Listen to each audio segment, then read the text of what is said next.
Good evening, good afternoon, good morning, guys. This is your Professor Edouard Brutus. Once again, we are going into the contents of the Nursing Assistant Training Program. Today, we're going to cover Chapter 5. Chapter 5. Yes, we're going to cover Chapter 5.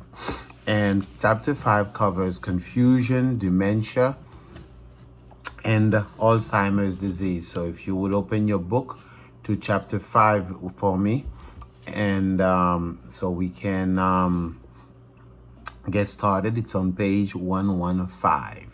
Okay? Let's get started. As healthcare providers, okay, nursing assistants, nurses, doctors, we do care for people with different kinds of illness, okay? Sometimes the illness is physical, sometimes it's mental, okay? And Alzheimer's is one of those mental illnesses that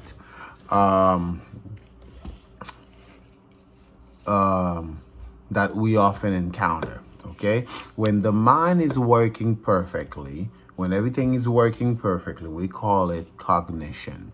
So basically logic, reasoning, memory,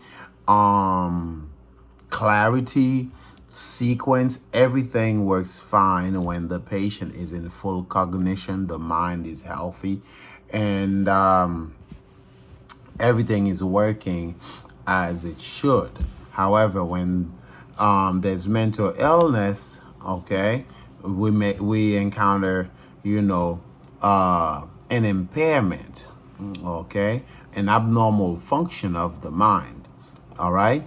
Now, confusion is one of the features of mental illness, one of the symptoms of mental illness.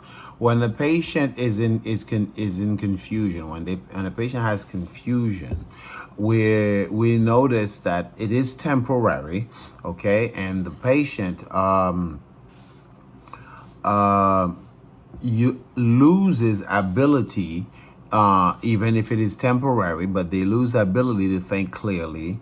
Memory is affected, logic, reasoning, every function of the mind is under attack. All right. So basically, the patient that remembered your name yesterday, that you've been working with for the past 5 years, may not remember who you are today. Okay. So confusion is temporary. It could be caused at the bottom of page 115 by infection, low blood sugar, head trauma, dehydration, fever, nutritional problem, pain, medication, etc. Now, the nursing assistant, page 115 again, needs to know how to care for this patient. Number one, don't leave the confused patient alone. Stay calm. Speak in a lower tone of voice. Introduce yourself each time. Remind the resident of place, time, location, who they are. Okay, basically reorient the patient. Be patient. Take your time with this person, with the resident. Another mental illness, another problem is delirium. Delirium is a more severe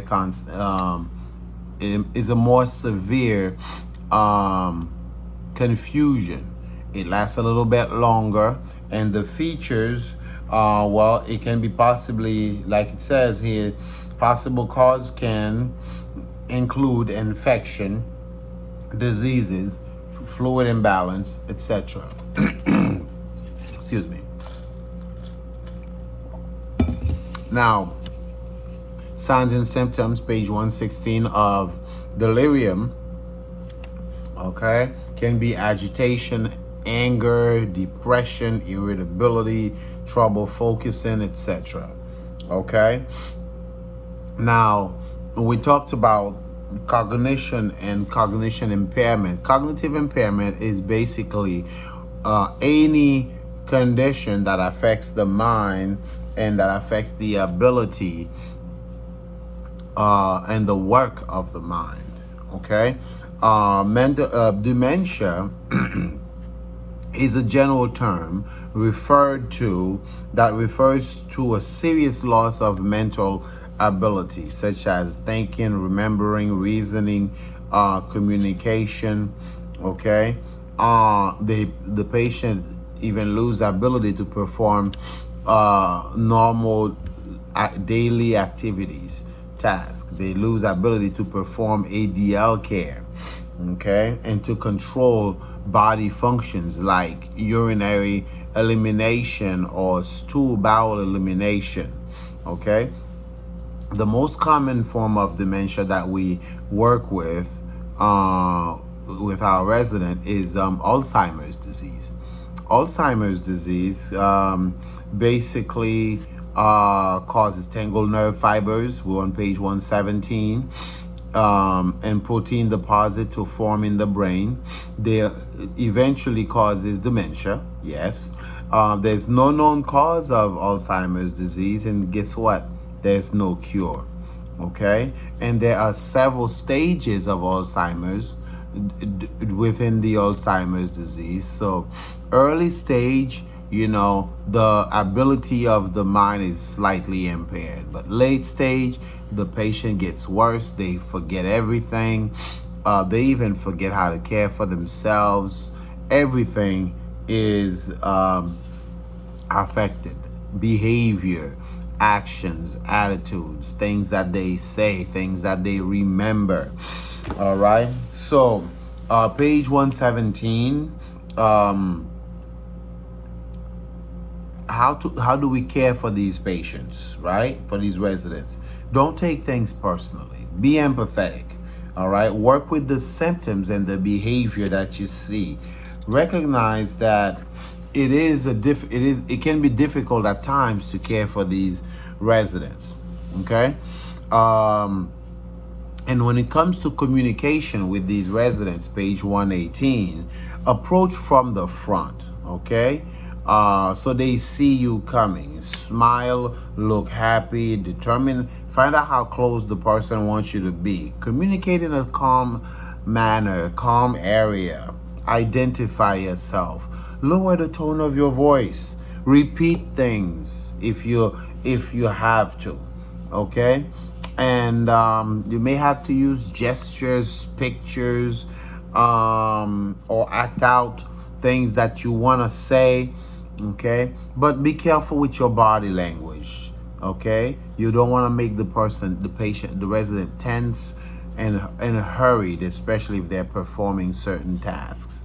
Okay, now chapter 5, a lot of chapter 5 will come out of your state exam. Okay, so you may have questions on what do you do.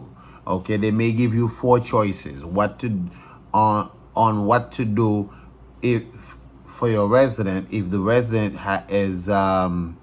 forgets and shows memory loss. We're on page 118. Okay, repeat yourself, use the same words. Okay, if you need to repeat an instruction, keep the message simple. All right, you may get choices and choose the right one when it comes to what to do for your resident if they're having trouble finding words or names, right?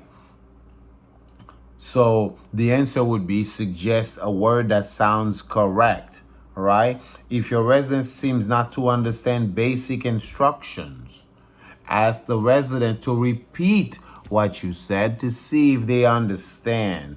Note the communication method, okay? Watch for nonverbal cues. You may have to use signs, pictures, gestures, etc. If the resident wants to say something but cannot, ask the resident to point, to gesture, and to act it out. All right. If the resident does not remember how to perform basic tasks, break it into simple activities. Okay. Give short and simple instructions. If residents insist on doing something that is not allowed or something that is not safe, like trying to, leave out of a window, for example, Okay? Redirect the patient towards something else. Okay? If the resident hallucinates, they basically seeing or hearing things that's not real. Okay? Try not to take things personally with the resident. Okay? And redirect the behavior. All right? If the resident is depressed, take some time. Give them a little bit of one-on-one time and encourage them to talk about things. Okay? Encourage the resident to get involved in activities. The resident may repeatedly ask to go home, page 119. You don't say to the resident you can't go home. No. Ask the resident to tell you about their home. Guide, redirect the conversation, redirect their focus. Patient says, I want to go home, I want to go home, I want to go home. Then ask the patient, tell me about your home. You must miss home, huh? Okay? So, things like that. Okay? If the resident is verbally abusive, don't take it personally. Okay? Don't respond in kind. Don't cuss them out just like they're doing because they have an excuse. It's called mental illness. What is your excuse, right? And responding in kind constitute a verbal abuse. Okay? If your patient has lost most of their verbal skills, use nonverbal communication. Okay? Gestures, smile, touch, okay? Laughter, things like that. Okay? Signs, labels. Now, page 120, your resident, during the course of Alzheimer's, they get to the point where they can no longer perform activities of daily living like they used to. Okay? So they will need our assistance. They will need our help. Okay? Okay. So page 120. Here's the best way to go about that. Number one, develop a routine and stick to it. Because these residents, they love to have a special set of routine. Consistency will help them will give them a little bit of stability because they are in a confused state. They need stability. Promote self-care. Encourage the resident to care for themselves. Whatever they want to, whenever the resident wants to participate in the care, let them. It's okay. Okay? And number three, take good care of yourself as a nurse assistant, both physically and mentally, as you will soon realize that this job can be difficult at times. Okay? Now, again, with ADL care, here's some guidelines. Okay, if your patient is having problem with bathing, schedule bathing when patient is least agitated. Prepare the resident for bathing. Hand them the supplies. Take a walk with the resident down the hallway. Make sure the bathroom is well lit. Provide privacy. Give them a calm and quiet environment. Keep the process simple. Be sensitive. Okay? Give the resident washcloth to hold, etc. Things that you can do to help the person feel that they are participating, they're part of the process, and they understand, and they can be relaxed about it. Okay? All right. If your resident has the problems with grooming and dressing, help the resident, right?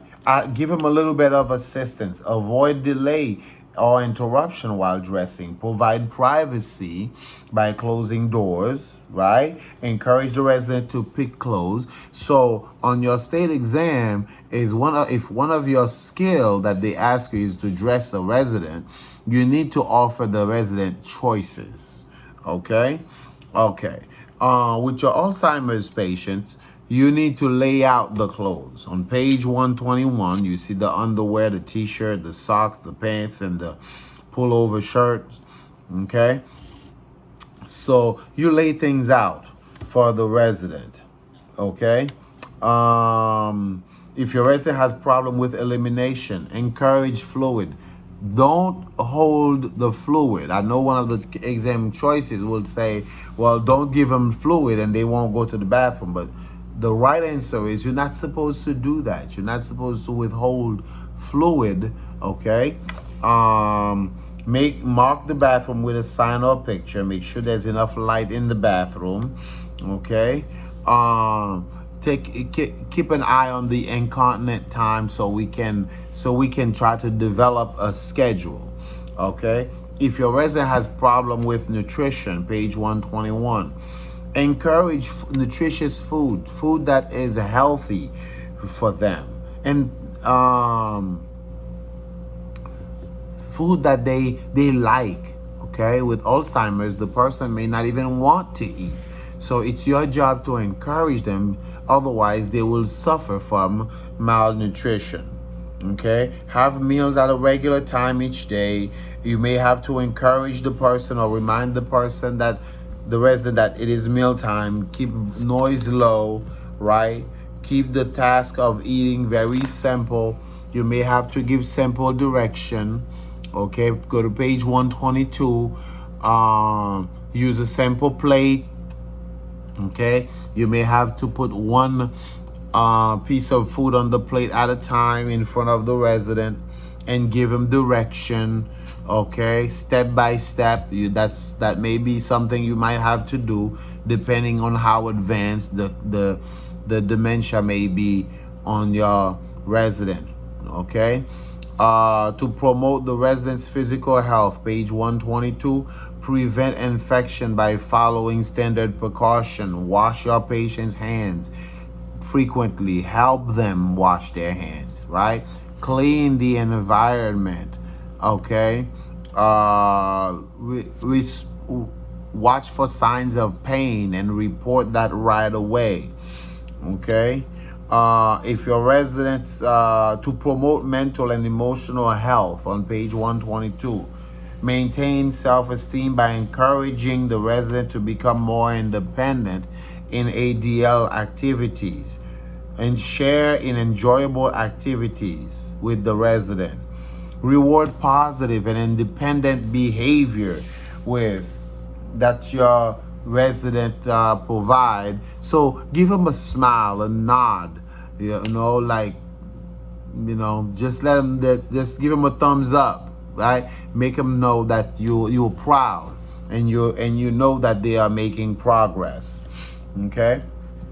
Now we talked about the difficult behaviors that your resident may display, right? On page 122.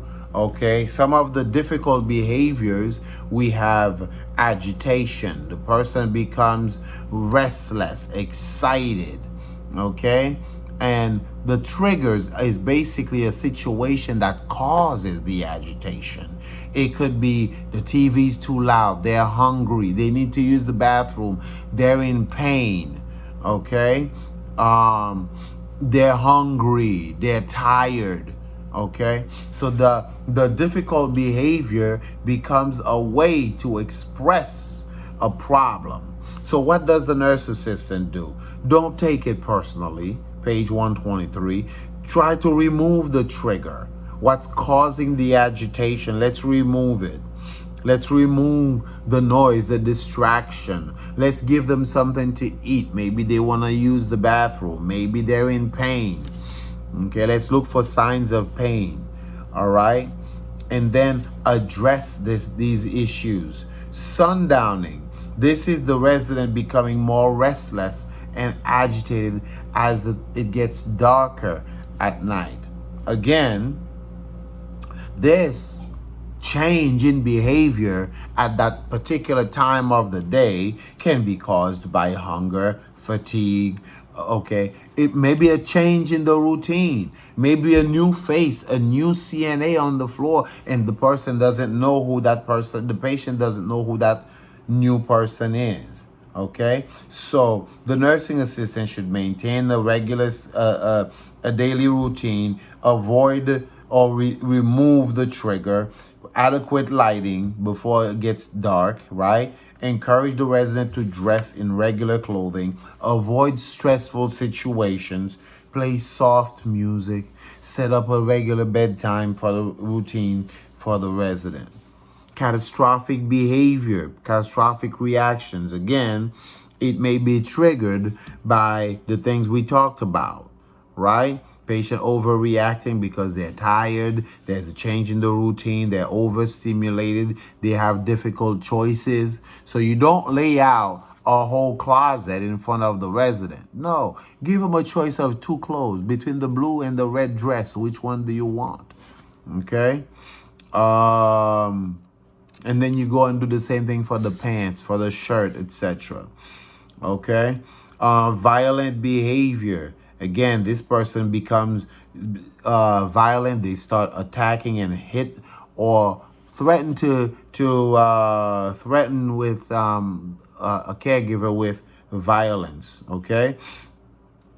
Again, this may be caused by frustration, overstimulation, again, unmet needs, unmet ADL needs.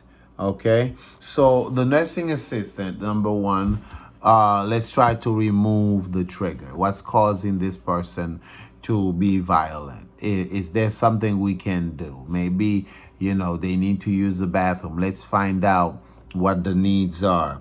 Okay, call for help if need be.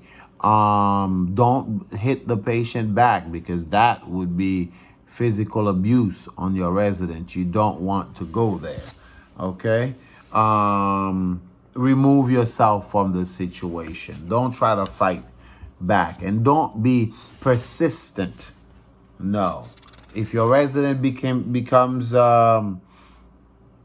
starts to pacing and wander, that's the resident that's going from one room to another, and they rummaging, they go through other patients' belongings. They're not trying to steal, but in their mind, they're basically trying to do something, but they just don't know what it is. So the nursing assistant needs to understand that constipation, pain, disorientation, forgetfulness,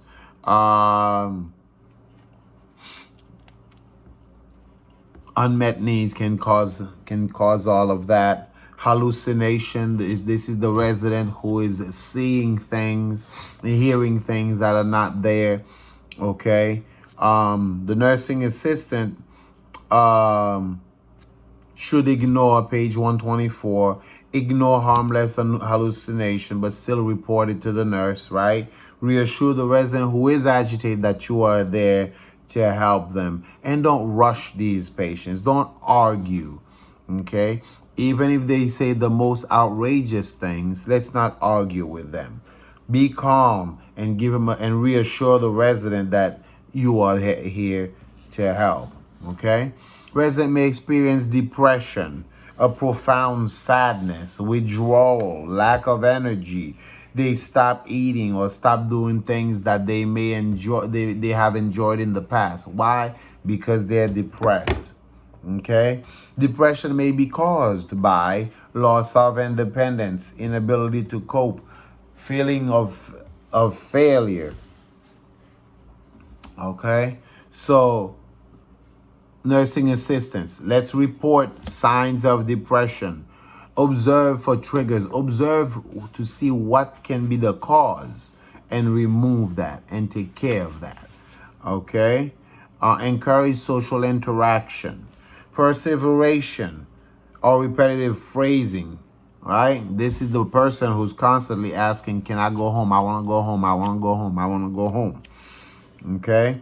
Disruptiveness. This is the person who yells, the resident who's yelling, banging, disturbing other patients, right? Slamming doors.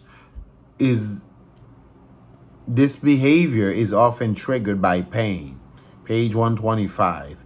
Pain, constipation, frustration, wish for attention, unmet psychosocial or physiological needs. Okay?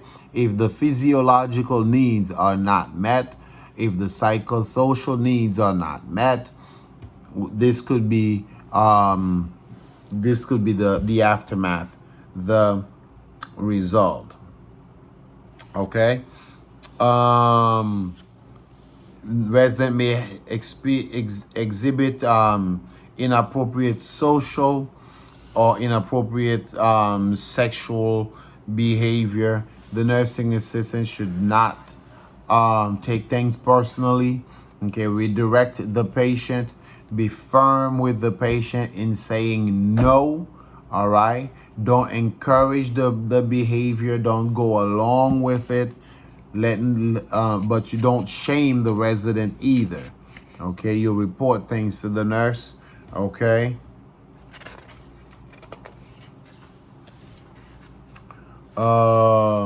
Let's see here. I think we went back a little bit. All right, we talked about rummaging. We talked about hoarding. We talked about inappropriate social and sexual behavior. Okay. Page 126. Suspicion. Your patient may be accusatory. They suspect they accuse you of stealing from them or doing something abnormal to them. As long as you didn't do what they say, stay calm. Don't take it personally. Yes, it may trigger an investigation, but understand that this is part of the patient's behavior and mental condition, mental illness. Okay. On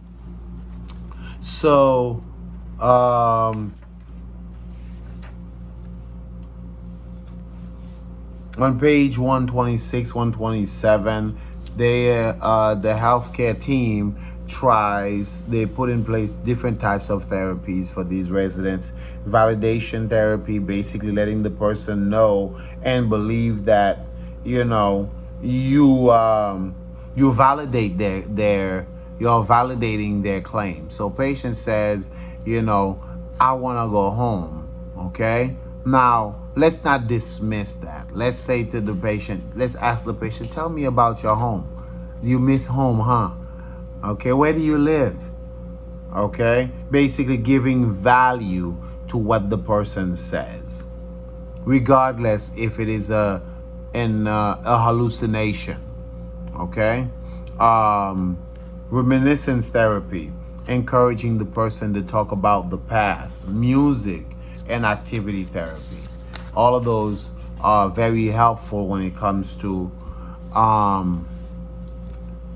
helping the resident to manage the symptoms and the features of mental illness. So this is where we're going to stop with chapter 5.